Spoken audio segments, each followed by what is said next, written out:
Adheu nuk është në shitje, Edi Rama jep dorëheqjen, mediat e huaja jehon protestës së qytetarëve kundër projektit të Zvërnecit dhe qeverisë.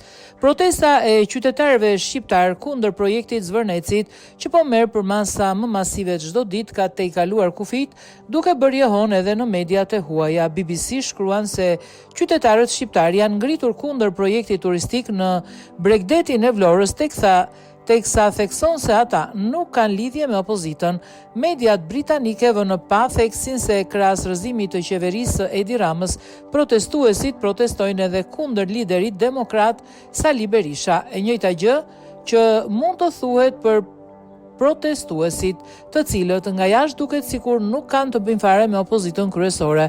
Për ta bërë të qartë këtë, disa pjesëmarrës kanë mbajtur pankarta që bëjnë thirrje për burgosjen e udhëheqësit Partisë Demokratike Sali Berishës, i cili po përballet me akuzat veçanta për korrupsion, si dhe Edi Ramës, shkruan BBC. Gjithashtu, edhe media të tjera të njohura ndërkombëtare si CNN, ABC News dhe Reuters i kanë kushtuar hapësirë protestave, duke raportuar se mijëra qytetarë kanë dalë në rrugët e Tiranës për të kundërshtuar projektin e parashikuar në një nga zonat më të ndjeshme mjedisore të Bregdetit shqiptar.